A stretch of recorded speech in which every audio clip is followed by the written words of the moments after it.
welcome to QI, where tonight we're on lethal form. Let's meet the death-defying Sandi Toksvig. The death-denying Jason Manford. The death-dealing Bill Bailey. And the drop-dead gorgeous Alan Davis.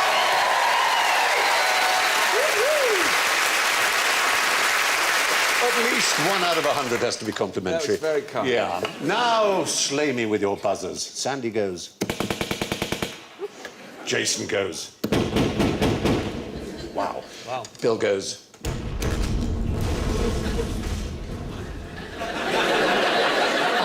Alan goes. Bang, bang, you're dead! Very good. So, before we start, I have to remind you we have in this series a spend a penny round because of L. Exactly.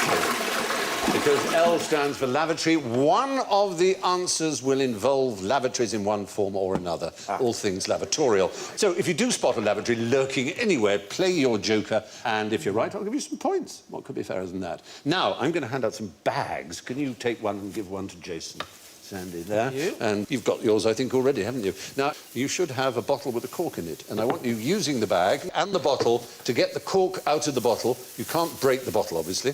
Are these are the ones we use when we go dog walking?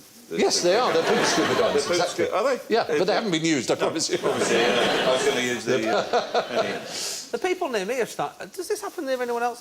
They pick it up, put it in the bag, and then hang it on the tree. Does that happen anywhere else? Leave it hanging on a tree. I Christmas think, decoration. Yeah, it's like a really shit Christmas tree, literally. Yeah. I think that's a Salford thing, Jason. I think so. Wait. Sandi's looking promising. That's definitely the right idea, is to blow down the bag, but try, I think you need a little bit more down the bottle. More, right. As much of it as you I get. see. You might use your pen to push, as long as you that's a don't good tear idea. the bag. Oh, it's exciting. I don't know what I'm doing. No. All right, that's my catchphrase. Come on in, rob I'm my just phrase. copying This what seems to be Sandi's doing. Sandi. Oh, Sandi, yeah. Line it up. If you can line it up, it's going to go, I think. If you can, it's so close. Oh, no. Look, we'll show you. One of our researchers, Zara, she managed to do it, and we shot her doing it, so have a look. Shot her. Watch. There she goes. If you succeed, we will have to shoot you. There she goes. And she's just blown up it. A little bit. There he goes. There. Well done, Zara. Now. Oh, nearly. Oh, nearly. You didn't blow enough to provide enough suction. That's the key. Oh, is you it? have to Get the bag. Blow the bag. Don't panic, Mr. Mandarin. Blow the bag. Don't- Blow the bag. Blow the bag. We used to blow We'll the get it bag. out. We'll get it out, Mr. Mandarin. We'll blow the bag. Don't worry, Mr. Mandarin. See that it's there. You've got it. Don't panic. We'll blow the bag, sir. See if you can pull. I don't know what I'm doing. Yeah. We don't want to stretch the... I think it's there. You've got it. Yes!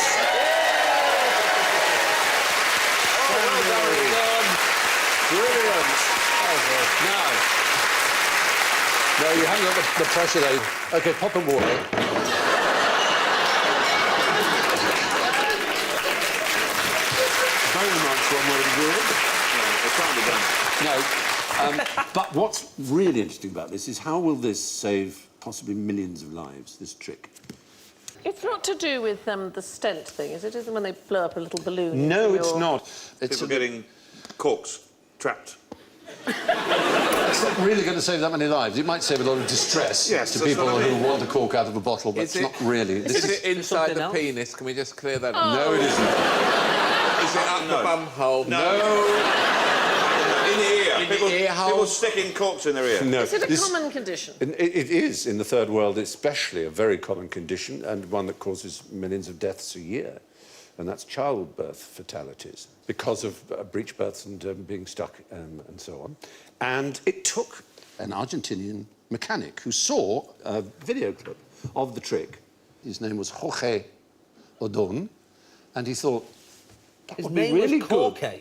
No, it was Corky. That'd be nice, wouldn't it? Amazing. George in Spanish. Yeah, OK, I like sorry, that. oh, His name was Corky.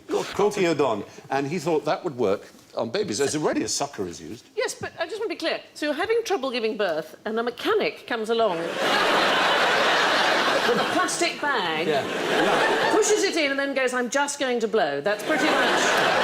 Don't worry, I've seen a video. It's exactly what I've seen it on YouTube. Don't worry about it. And the obstetrician he showed it to thought that he was on some hidden camera show and that it was a trick and that he was going to be made an idiot of. But he realised that it was a fantastic idea. Because before then, do you know the device that is used to try and pull babies out? Or the forceps. Well, the forceps is the really old one, It's but like the a more plunger. common one now is the one on the right. It's a sort of a sucker thing. It is a isn't sucker, but it has a particular name. Ventouse. Ventouse. What's the other one being shouted? Kiwi. You call it a kiwi? Yeah. Oh. It's seen a midwife. Oh, really? Well, then we bow to your superior Yes. knowledge. Midwifery is a good thing. Midwifery, it sounds a bit like a sort of not very noxious fart, doesn't it? Midwifery. Sorry. Can I just say, Stephen, you were up until then being so sensitive. Yeah. Your job sounds like a fart. O'Don's method inserts a plastic bag, just as you said, into the birth canal, under the baby's chin. Air is then pumped in, inflating the bag gently around the baby's head. No danger of suffocation. Why is that? Because they're not breathing umbilical yet. Because babies don't breathe in the womb, exactly. Yes. The baby is then safely pulled out without the damage of bleeding forceps, and we can see that. Not in real life, I mean. All right, yeah. There you go, and that's There we the go. suction power is on a little calibrated thing, you see. And you, again, take it away, and it's exactly the same principle. Thank you.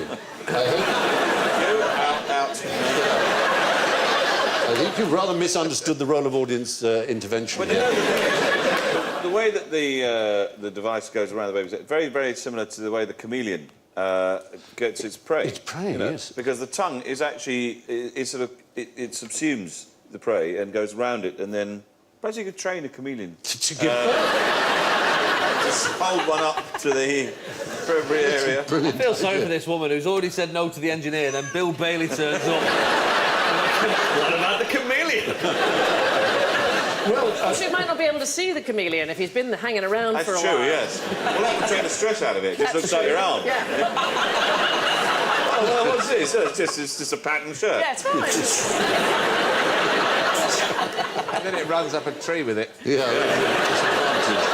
It's raised as a chameleon. It's not a bad thing. Yeah. Everything you said about this, you know, why a mechanic... As Dr. Merialdi of the World Health Organization said, with 5.6 million babies a year dying, he said, for many years, almost centuries, nothing has advanced in medical science in terms of the delivery of babies, which is a natural process, but it is also a mechanical process. So perhaps it's not surprising that it's a mechanic who saw a way through to easing it. And I love it because it's so simple. it is so simple. It's kind of palm-smacking, isn't it? A lot of doctors and obstetricians would have thought, wow. One of the great advantages, of course, is that throughout the Third World, midwives and nurses can use it without the presence of a doctor. It's incredibly simple to learn the cheap technique as and well. very, very cheap, as long as you sterilise everything, obviously, which you would anyway. So, good news. Well done, that trick. Corky. A car mechanic there, yes, from Argentina, will save millions of lives with the cork in the bottle trick. Suggests some lethal uses for a laptop. Oh, some Smart leaf. bombs, guiding smart bombs. Yeah. Hitting people over the head. Damn it, Chloe. Yeah. That was like he was in the room. Well, just happened to have been working with him, that's all. Please. Is he nice? Please tell me he's nice. He's an incredibly nice guy. He really is. Everyone adores him on the set. Kiefer, this is. Kiefer. Yeah. Kiefer? Kiefer. Kiefer, yeah. Oh, Kiefer. Oh, yeah. Yeah. What's he doing? Anyway, he's always on laptops. I don't know what you're talking My about. favourite when he talks Oh, about 24. Oh. when he talks about parabolics. That was where are the parabolics? I'm like, have you seen parabolics? That's what it sounds like. Parabolic. Is it still going now, 24 then? Yes. I mean, I played the British Prime Minister. What kind of Prime Minister were you? Well, it was non-specified in terms of party. But were you very like sage? Almost every Prime Minister we've had for the last 20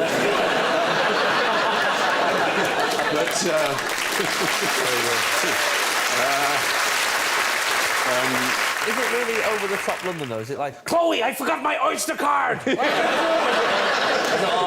It is all shot I'm in at London. Spinningfields. The engineering works. I'm on a bus replacement service. Follow me on the satellite. The driver hasn't got a clue where he's going. What's the best way from Kensal Rise to Laverick Grove? You can't use the Harrow Road.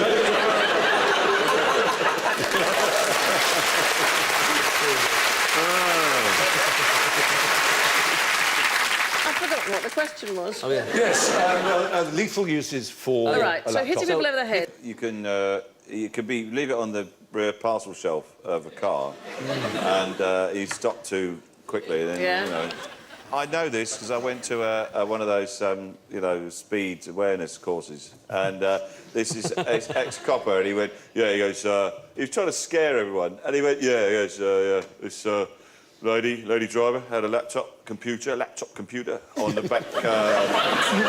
Mel Smith was in It was. He talked like that. He had a laptop computer on the back. It's very Mel Smith. On the back shelf, and she stopped too quickly, took her head clean off. Took her head clean off, It was like a clean knife off, through isn't butter. it? And there was a dear old lady next to me who'd been caught doing 31 miles an hour in a built-up area. A tiny little scooter thing. On a moped. I can't stop! You'll have to go to a work. Yeah, she went this way, and she grabbed my hand and went, oh my God! Like that.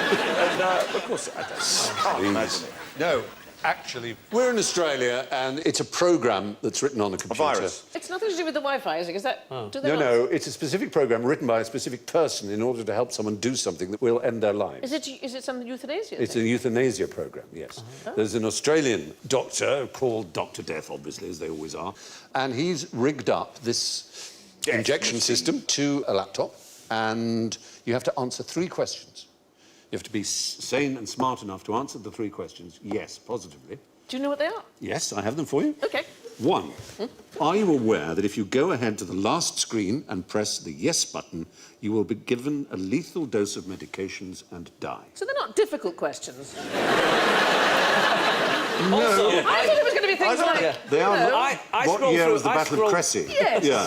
I scroll through a lot of these and just press accept. Yeah. Terms and conditions. I've read them. Terms and conditions. Terms and conditions. The second one is, are you certain you understand that if you proceed and press the yes button on the next screen, that you will die? That's just very clear. Yeah. So you Then- press then yes does it say- again. Yes, Are on you the sure? third screen. You sure? Come on now. In 15 seconds, Have you seen the word you die? will be given a lethal injection. Press yes to proceed. It's that simple. That's heavy, man. Yeah. And where'd you get it? Amazon? No. But I mean, I suppose it's that if you made the decision, then it's finding the. I found a very odd. I didn't know this was a rule recently. I always get headaches when I'm on tour, so I thought, well, I may as well just stock up on paracetamol because I go for a couple of nights. So I tried to buy about 48 packets of paracetamol. No. There they are. That'll kill you. And well, yeah, obviously I wasn't going to take them all at once, but obviously there's a They rule. don't know that. You're only allowed to. But I just thought to myself, that's saving no one, is it? No one's got to that point and gone, oh, can I not? Oh, I'll stay alive then. Thank you very much. I go into a newsagent's and order a bottle of vodka and they give me a quarter one now. There's heard things about me. Although there was a moment when the woman embarrassed me in front of a queue of people where she said, I can't sell you that many paracetamol. And I went, oh, why? Why is that? She said, it's in case you kill yourself. She said those words to me. And this is my panic. I went, what? But there's a load of freezer stuff in there. Like, that was my actual... That was the logic, Look at the trolley there, there's some long life milk. Why am I going? Why would I go? Do you think come back? Do you think I'd waste that? Some Findus crispy pancakes I'm looking Yeah. forward to. There's a Solero in there. I've got so much to live for. You want to look into that headaches thing, it'll be caffeine related, I expect. You want to flash your system? I'll do that. With vodka? Yeah. I have to say, the only time I've had morphine was in Copenhagen. I had kidney stones and they gave me morphine. I should think they would. It's the most painful thing to And do, my isn't it? partner said it was so embarrassing because I was just lying there going, I'm filled with honey. We had Jeremy Clarkson on, and he was talking about kidney stones, said the most painful thing a human being could have. And someone said, childbirth, I think you'll find. And he said, do we have anyone in the audience who's given birth to a child and had kidney stones? And there was one person. Of course there is. And he said, which was the most painful? And she said, kidney stones. Did they zap them with something sonic or something? They do now. I was off my head. I've no idea what they did. Yeah. I think they do. They dissolve them and then you pee them out. I think What you don't want is someone giving it... Come here, come here. Bend over.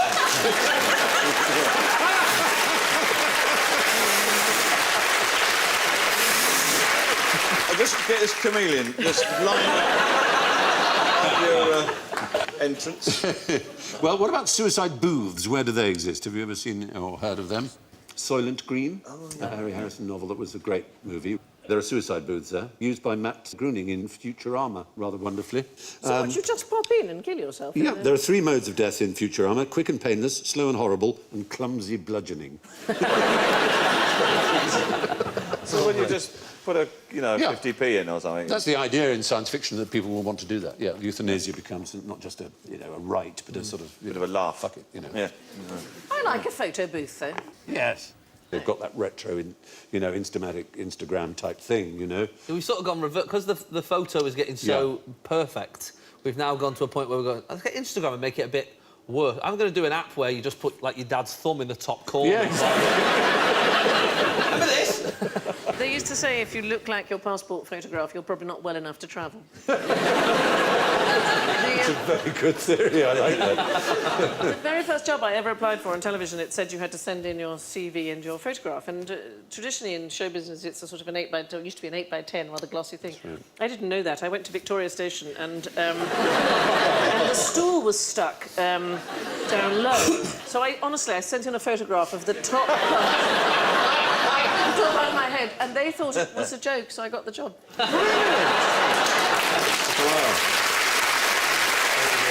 Well, there was an actor's directory, which is no longer used, but called Spotlight, in which you had to give your photograph. And I remember Barry Humphries had a wonderful one with just a picture of him like that. Not as Dame Edna, but it just said, leather and denim rolls preferred. I used to try and sort of put things in to see if they'd print them, just sort of sheer devilment, like things like can hover, Is magnetic, I'm okay round chickens, They never printed them. They just probably just silly man. Yeah. We'll hover on demand. Yeah. Anyway, yes, this happy little fellow is about to kill himself. How? You recognise that? It's about to... And he's about to kill himself. He is, by doing something which nature impels him to do, which is a suicidal thing to do. Fling himself off a cliff. Oh, dear. I just... throwing himself off a cliff. I thought, well, why not? Yeah. We'll get that one out of the way. I thought it might be a lemming, and yes, anyway, lemmings don't, of course. But no, they don't. Yes. No, it's not a lemming. It's in fact not a rodent. Is it not? Is it a squirrel? Is it a marsupial? It is a marsupial, yes. It's a bit of a convergent. How do you do that? It's a marsupial, and it's called an antechinus. Antechinus? Well, what are the natural things? It's either going to eat something, or it's going to drink something. What do animals live to do? They live to eat in order to survive long enough to procreate, to pass on their genes. So is there some naughty sex thing that It's about to have sex, and that is, for it, suicide. They go on an extraordinary shagging spree. I mean, it is quite unbelievable. I have to give you the details because they're pretty amazing. It's semmelparous, which means it only does it once. And it's about 12 hours on the job with one female before moving on to the next. Wow. Doesn't eat or sleep, just keeps going in a testosterone-driven frenzy. Oh, never mind about him, that poor female. Well, that's... and the next one, and the next one. 12 hours? Yeah. She must be chafed. To get the necessary energy, the males' bodies strip themselves of all their vital proteins and suppress their immune systems. By the end of the fortnight, they're physiologically exhausted, bald, gangrenous, ravaged by stress and infection, and keel over and die. Wow. Russell Brand, take note.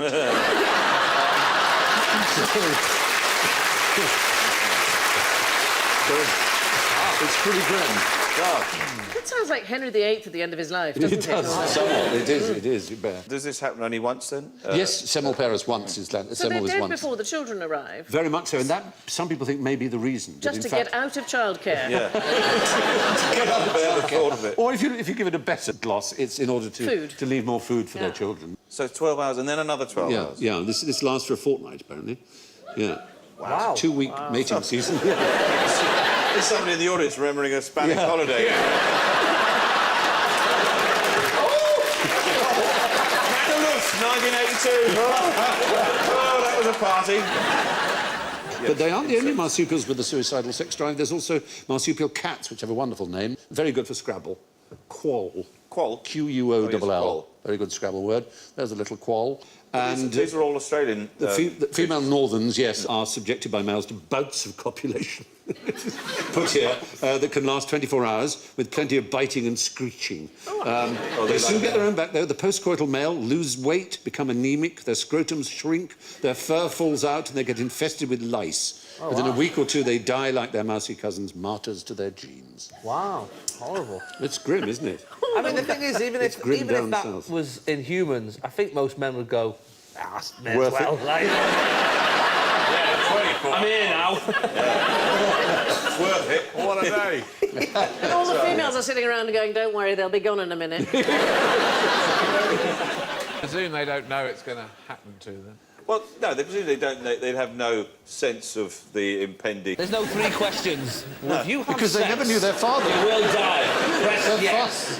Are you sure you want sex? Yes. Definitely. Oh, yes.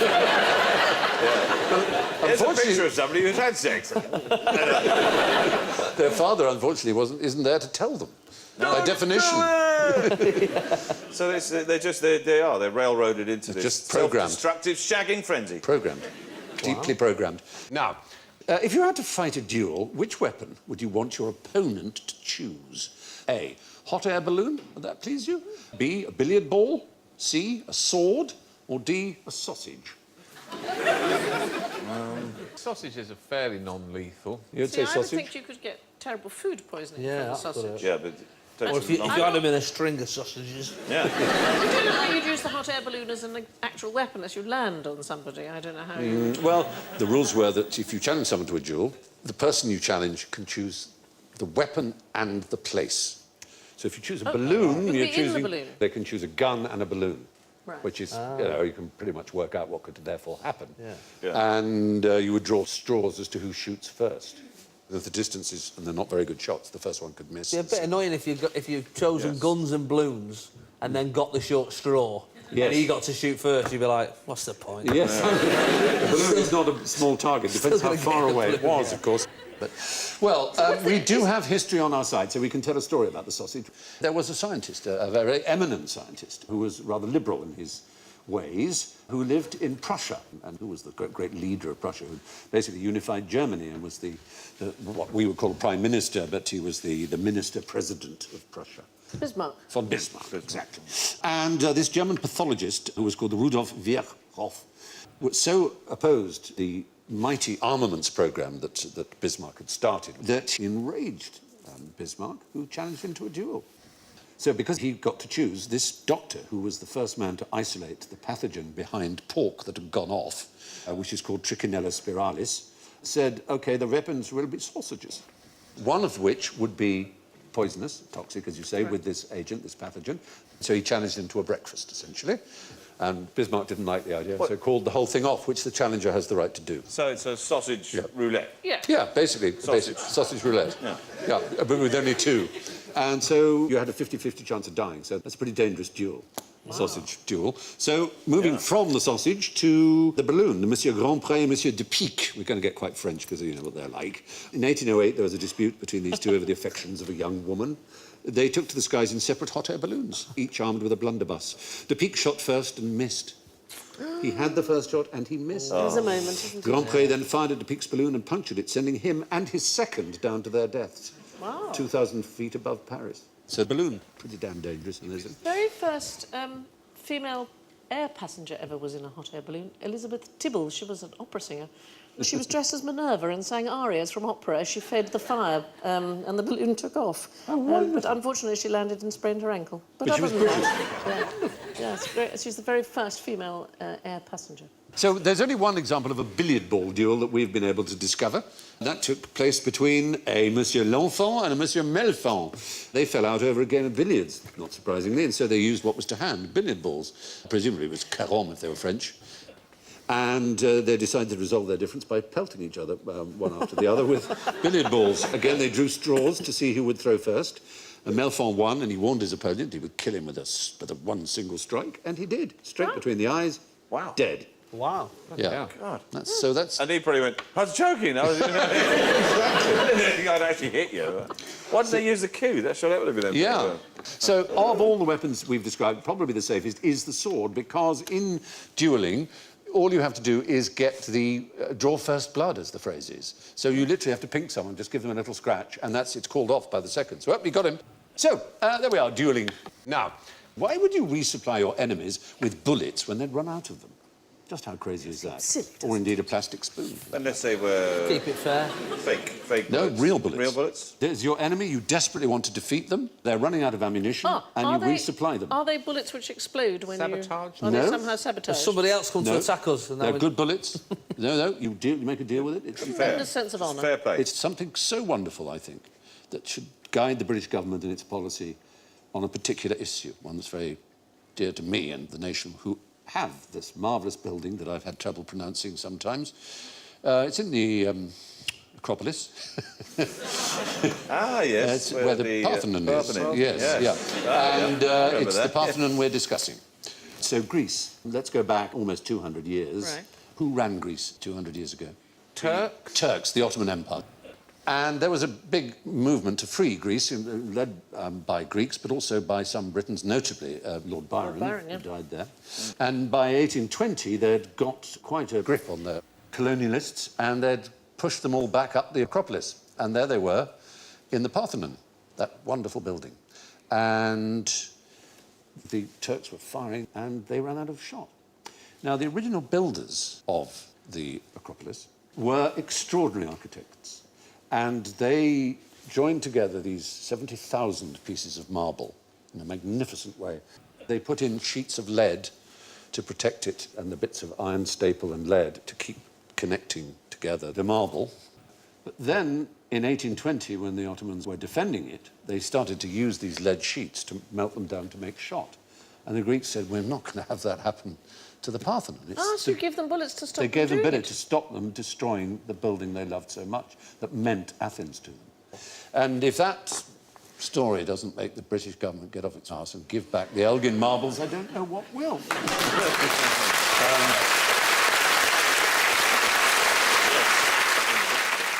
If we do that, do we have to give back everything else No, as well? no. Because we've got lots of stuff, haven't we? No, that's the slippery slope fallacy. It's the first fallacy of logic, and it just doesn't play. Anyway, yes, that's basically it. I didn't give you much of a chance to come in on that, did I? But it's a good story. I thought it was worth like telling. it when you're passionate on a subject. Yeah, thank you. Yes. Thank But you. isn't it a wonderful story about human beings, that even in the face of death, that we revere beauty and great art? Completely. More than ourselves. I think that's marvellous. It is wonderful. Absolutely wonderful. I agree. Right, now, let's go to real beauty and real splendour. Why was a pint of best in 19th century Norfolk just what the doctor ordered? Oh. Has it got something medicinal in it? Sure has. Poppies. Heroin. Obviously. Not heroin. Heroin wasn't discovered. I'll give you heroin beer, please. Not heroin, but No wonder opium. Norfolk is kept to itself. Yeah. Heroin needs a little bit more chemical skill than they were able to show in more Finland. Breaking Bad. Yes, basically. And they'd been having this stuff for ages and ages and ages. And then, in the 19th century, laudanum became very popular. Laudanum is a tincture of a small amount of opium with alcohol. Queen Victoria loved it. Yeah. And they loved it in Fens. And they had it with beer. So they'd have poppy stuff in their beer.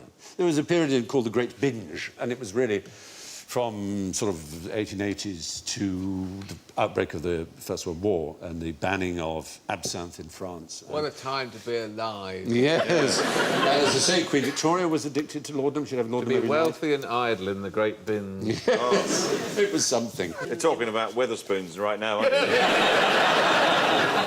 In our time, you could get kaolin and morphine perfectly. Yes, supposedly to cure diarrhea. And you could also buy in boots, you could buy liquid aniseed, and you may say, what's the point of that? It's a fabulous trick. You know catnip for cats, obviously. Yes. Everyone knows how cats behave when you have catnip. Dogs behave like that to liquid aniseed. So you'd sprinkle it on your trouser legs.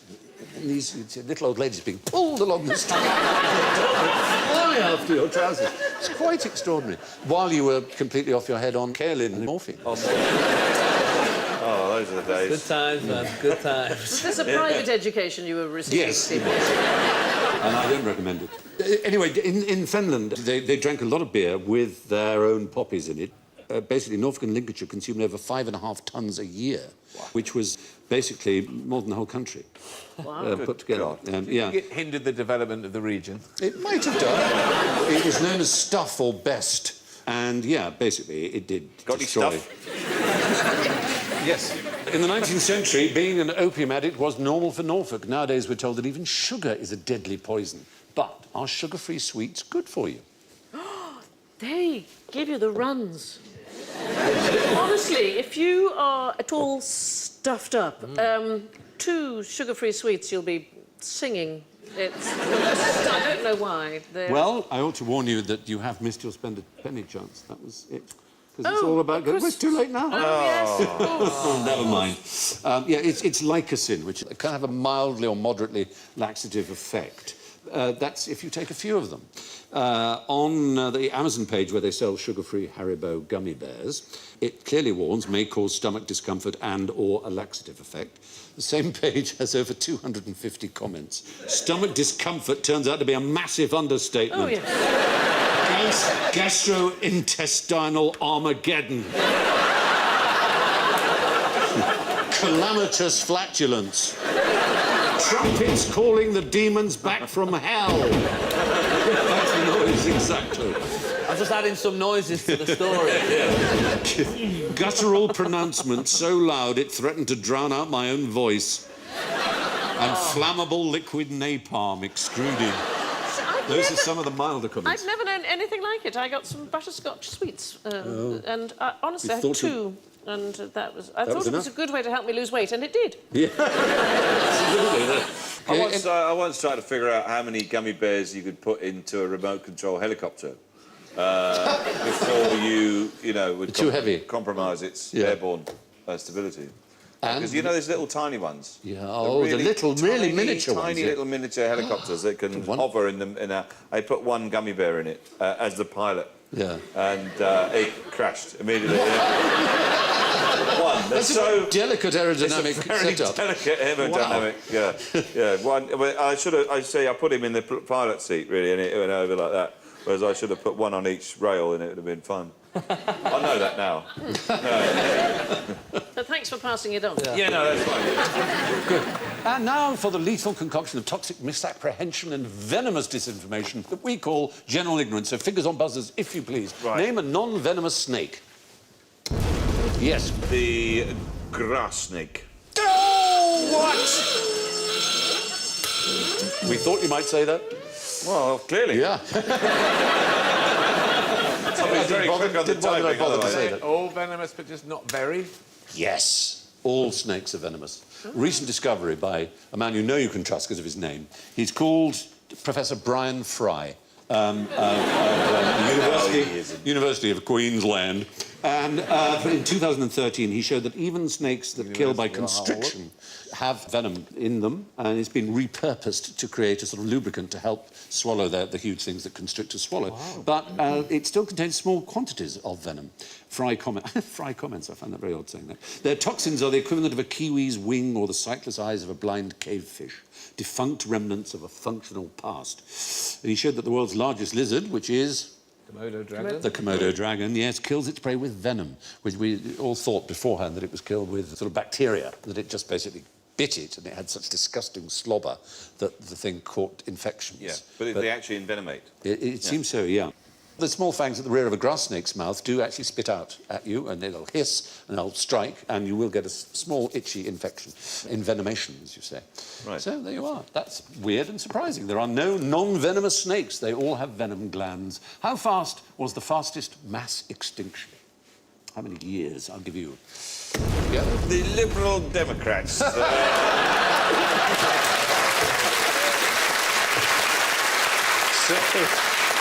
So about 2 weeks then. 2 weeks. Yeah. you keep like Top Gear for people who don't like cars. Very good. Of thousands? Are we talking about thousands? Thousands, yeah. Thousands, oh, okay. Yeah, it's talking about thousands. It happened 252 million years ago, ending the Permian period. It's known as the Great Dying. It sounds rather Star Trek, doesn't it? Oh. The Great Dying. So what, sort of 5,000 years? 60,000 years. 3,000 years. But there have been about 3 of these mass extinctions. 5? Well, yeah, supposedly we're in the 6th. We're in one at the moment. I mean, forget global warming, just simply by the way we're destroying habitats. Eating them or running them over. Yeah.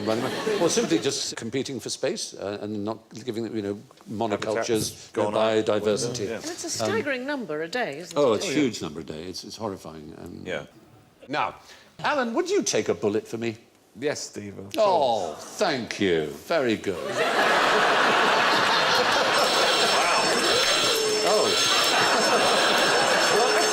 Sorry, no, No, you wouldn't. Because you couldn't. I mean, that's to say, in the standard way, it's done. The diving in front of someone, you can't take a bullet for someone. Well, you'd have to anticipate, I You'd presume. have to anticipate in such an incredible way. Accidental, act. Accidentally, it would. Because, of course, a bullet goes at 1,000 feet per second. That's from a handgun. 700 miles per hour, that is. Did you know, I read this, you might like this because you like cricket, they've stopped using bowling machines because they've discovered that it doesn't help you at all. That the people who are very good at batting have worked it out before the ball's released by the shape and the angle of the arm of the bowler. Their anticipation is that much quicker. So it's actually of no use to you to practice with a machine. You must practice with people. With a human, So you see train the arm. seeing the person coming at you over and over and over and over. Yeah. So the notion that the Secret Service are going to throw themselves in front of the President is just silly. Well, it has happened. It happened in the case of John Hinckley, who had a pop at Ronald Reagan in 1981. That's it, exactly. This is how I would do it. I wouldn't use my head. No, very sensible. I'd use my arm. Your arse. My leg. Yeah, I would use that. I would use Bill. I'll get it out for you, Alan. Here's a Hold that bag, I'm taking it home with me. Why do people fall over when they've been shot? It's just been shot.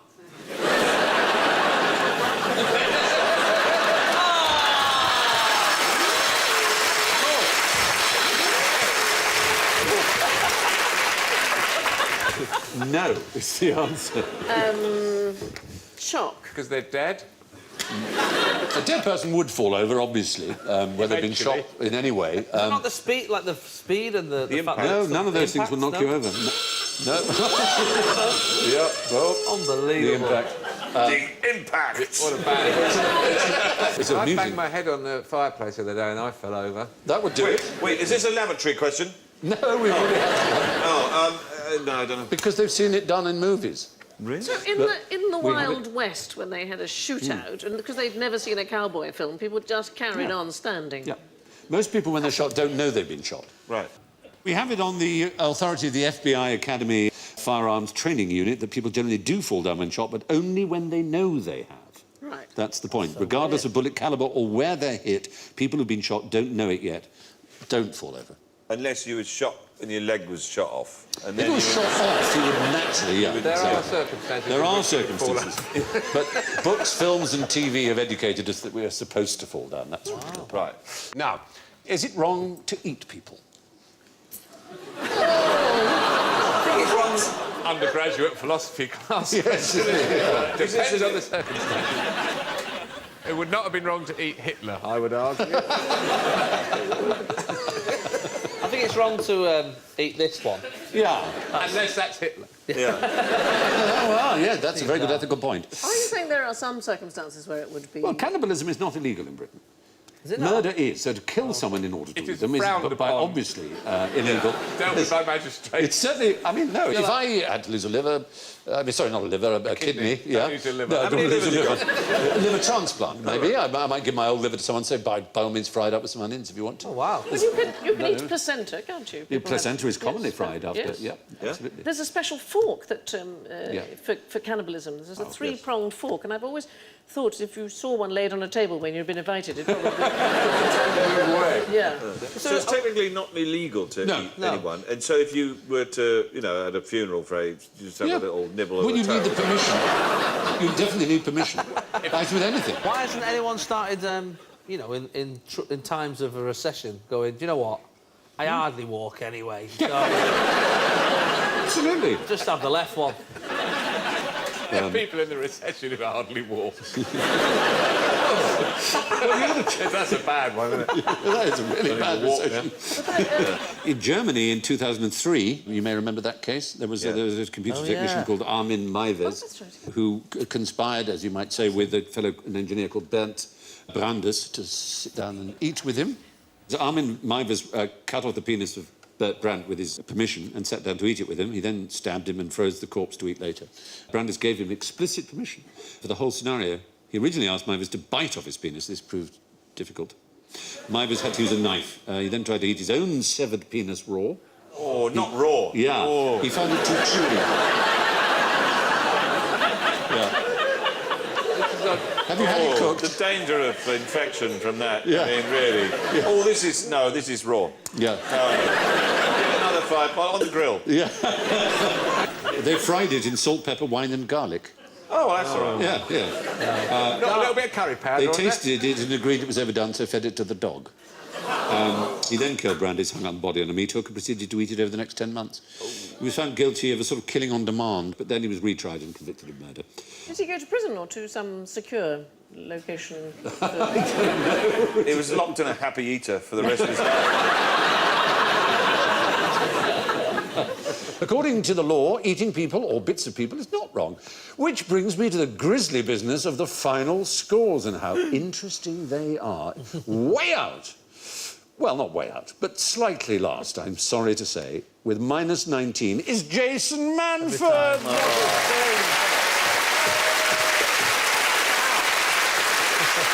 Trailing clouds of glory in a very respectable third place, would you believe it, Alan Davies?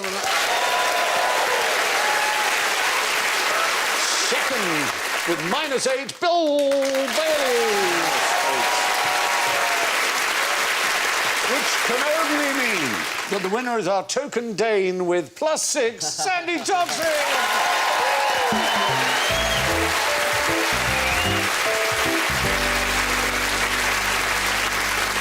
And with that, it's a big thank you and good night from Sandi, Jason, Bill, Alan and me. And we leave you with the last words of the poet Richard Savage, who died in 1743. I have something to say to you, sir. No, 'tis gone. Good night.